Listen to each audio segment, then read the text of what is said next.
Most bankers aren't ready to help you until after their third cup of coffee. But with Central National Bank's after-hours service, you don't have to wait for the bank lobby to open to get help. You can contact us from 6 to 8:30 in the morning or from 5 to 10 in the evening, and we'll connect you to a real, live, local person who can answer questions and fix problems 7 days a week. Bank different. Bank Central. Central National Bank. Member FDIC. This is a Rogue Media Network podcast.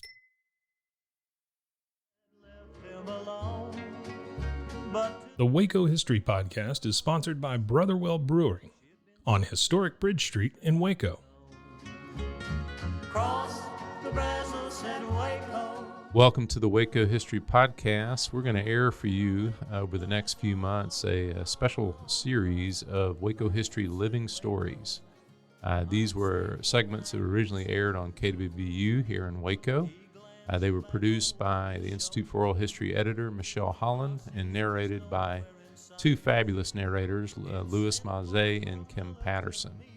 And so these highlight oral histories from the collection of the Institute for Oral History at Baylor University, which I direct, which has been around since 1970 and has over 1,000 interviews related to Waco and McLennan County history, and we're happy to highlight those here.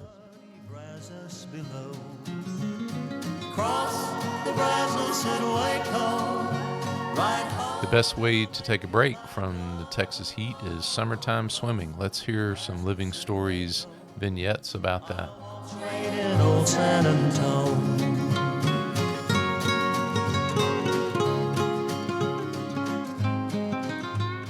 Swimming is a favorite summer activity in Texas, as it provides respite from sweltering temperatures.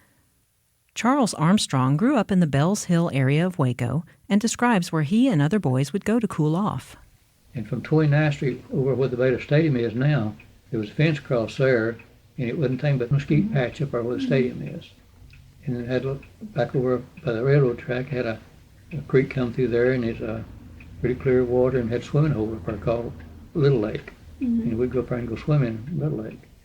And you had to cut across that pasture there by where the stadium is, and get out to it. The swimming hole was isolated, and the boys were very informal, as Armstrong explains. If you had some swimming trunks, fine. If you didn't, fine. You could go in naked or whatever. And when the train come on, we all got it and traded for them, as they come by, and sitting there, quiet tablecloths on them tables, and little things like we keep on the table here, like a little lamp or the candle lamps, sitting on the table, and people all dressed up in suits, and they were standing there naked, waving at them. But we did that. We did that many, many times. Alva Stem, former director of Waco Parks and Recreation, remembers the role of swimming in his childhood in Waco. My father worked for the police department as a detective, and they were given a pass to the municipal swimming pool or the beach over on North 4th Street. This was a season pass to go swimming free. And so my brother Jack and I, always went down to the swimming pool once a day to go swimming. Later on in the years, when I became about 12 years old, I was hired as the basket boy. And the basket boy is a young man that takes the baskets that they had there, and they would give to the patrons to put their clothes in when they changed into their bathing suits. Then it was my job to put their baskets in the proper numbers in the proper location in the basket room at the swimming pool, and to give the patrons their basket when they came back. John Lott Jr. of Goliad recalls that escaping the heat was sometimes a family affair. Well, we went to the river every summer for about a month.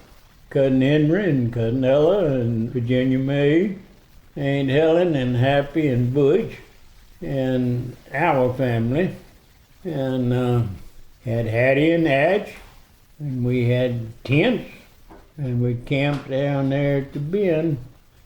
And Cousin Willie even came down and made a swimsuit out of a gunny sack, cut holes in it, and put his feet in it, and rolled it up and tied it around here. And we had a diving board and a swing. I know we had Dad made a canvas house partitioned with canvas to where women and men could put on their bathing suits. Swimming helps make the summers in Texas bearable and more enjoyable. That initial splash every time erases all discomfort from the stifling heat. Thanks for listening to the Waco History Podcast. Like what you heard? Subscribe, rate, and review our show on iTunes so we can reach more listeners. You can find show notes and info on every episode at wacohistorypodcast.com and more info on Waco's past at wacohistory.org. Our theme music, used with permission, is Cross the Brazos at Waco, performed by the late Billy Walker. For more info on Billy's music, go to billywalker.com. Thanks for listening. We'll see you next time.